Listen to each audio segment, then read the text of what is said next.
सभी को नमस्ते। मैं शैलेंद्र बिष्ट और आज मैं आया हूँ एम किसान ब्लॉग में एक प्रगतिशील किसान से मिलने, श्री जगदीश सिंह राणा कोटी जी। और ये गंगा भोगपुर का क्षेत्र हमारा एम किसान ब्लॉग में। और ये देखिए खेती, शायद ही एम किसान ब्लॉग में ऐसी खेती कहीं होगी। यहाँ पे श्री जगदीश सिंह राणा कोटी जी के साथ साथ कई प्रगतिशील किसान हैं और ये सारा क्षेत्र आपका जंगलात के अंदर आता है। फिर भी ये लोग यहाँ पे अपना पूरा एफर्ट लगा रहे हैं, खेती कर रहे हैं। तो मैं आपको सीधा ले चलता हूँ हमारे गुरुजी के पास, श्री जगदीश सिंह राणा कोटी जी। हाँ जी सर, आप कुछ नई युवा पीढ़ी को, जो गांव में हमारे लोग हैं जो बोलते हैं खेती नहीं हो रही है, उसके लिए कुछ बोलना चाहोगे आप लोग?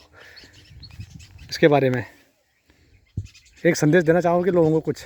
हाँ जी, अच्छा हाँ जी, मैं ये कहना चाह रहा हूँ कि अगर हम खेती नहीं करेंगे तो खाएंगे क्या, कहाँ से क्या? किसी प्रयोगशाला में तो अन्न पैदा होगा नहीं। खेती तो हमें करनी ही पड़ेगी। आज ये स्थिति बन चुकी है कि जंगली जानवरों के कारण से लोगों का मन खेती के प्रति उबता जा रहा है कि खेती जो कुछ भी हम पे लोग पैदा कर रहे हैं सब जंगली जानवर सब साफ करते जा रहे हैं। लेकिन मेरा अपना जीवन का लक्ष्य ये है कि भाई पुस्तक अगर हम अन्न पैदा नहीं करेंगे तो खाएंगे क्या? मनुष्य तो अन्न खा सकता है, बिल्कुल बिल्कुल, रुपए पैसे या और कोई चीज़ तो खा नहीं सकता। हाँ जी, तो मेहनत करेंगे तो कुछ ना कुछ इस धरती से कुछ ना कुछ मिलेगा ही मिलेगा। सर आपको ये खेती का ये अनुभव कितने साल का आपका? ये कितने साल मैं से जन्म से, मेरी इस समय 72 साल या वो अवस्था हो चुकी है और मैं जन्म से खेती करता आ रहा हूँ। और मेरे लिए विशेष खुशी की बात है कि मुझे इस समय तक 7 बार तो नगद इनाम मिल चुके हैं। 4 बार विकासखंड स्तर पर और 3 बार जिला स्तर पर और 9 बार मुझे प्रशस्ति पत्र पूजनीय मोदी जी के हाथों से, मुख्यमंत्री जी के हाथों से, कृषि पंडित के सम्मान से मुझे सम्मानित किया गया।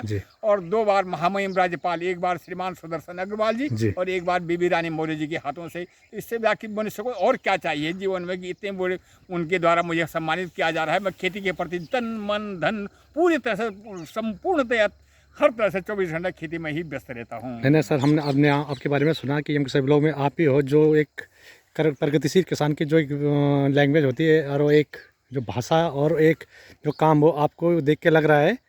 और हमने भी सुना आपको 2 बार हाथी ने आप पे अटैक भी किया था। हाथी ने अटैक किया बुरी तरह से, बस मेरे से हड्डी पसली सब तोड़ रखी हाथी ने। लेकिन फिर भी आप खेती पे लगे हो? खेती पे लगे हुए हूँ। थोड़ा सा मैं अपनी सरकारों की कमजोरी की वो खेती किसानी की ज़्यादा जंगली जानवरों पर ज़्यादा ध्यान दे रहे हैं कि राजाजी टाइगर रिजर्व, राजाजी राष्ट्रीय पार्क, किसानों के प्रति किसी भी प्रकार का कोई उनका वो नहीं है जी, कोई सहयोग नहीं आप लोगों के साथ? कोई सहयोग नहीं है सरकार से और उससे राजाजी टाइगर रिजर्व के कर्मचारियों से। ये लोग वित्तीय मतलब हमें ऐसा समझते हैं कि नंगे भूखे भिखमंगे हैं जो खेती किसानी कर रहे हैं। अच्छा, इनके प्रति मुझे विशेष मन में ये सोचता हूँ कि शायद मुगल काल का शासन कैसा रहा होगा मुगलों का, जैसा कि राजाजी राष्ट्रीय पार्क के कर्मचारियों का है। मैं ये समझता हूँ कि मुगलों का शासन फिर आता जा रहा है। राजाजी टाइगर रिजर्व के अधिकारी जितने हैं। चलो सर, ये तो रही उनकी। और थोड़ा आपसे एक फीडबैक लेना चाहूँगा, जो हमने मेरे कहने पे जो आपने ये सोलर फेंसिंग झटका मशीन लगाई, तो उसका कैसा अनुभव रहा अभी तक आपका? अभी तो मुझे इसके लगे हुए मुझे मुश्किल से 10 या 15 दिन हो रहे हैं। लेकिन ये है कि काफ़ी कुछ रहा था। पहले मुझे रात भर खेतों में ही भटकना पड़ता था।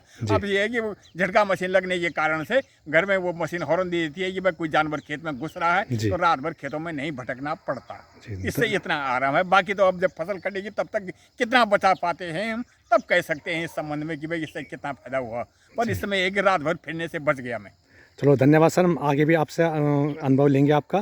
तब तक धन्यवाद सर। धन्यवाद आप लोगों का भी। तो देखिए, ये हमारे प्रगतिशील किसान श्री जगदीश सिंह राणा कोटी जी बहुत कर्मठ, इतने सालों से खेती कर रहे हैं और राज्य स्तर पर, हमारे उत्तराखंड स्तर पर भी उनको कई बार सम्मानित किया गया है।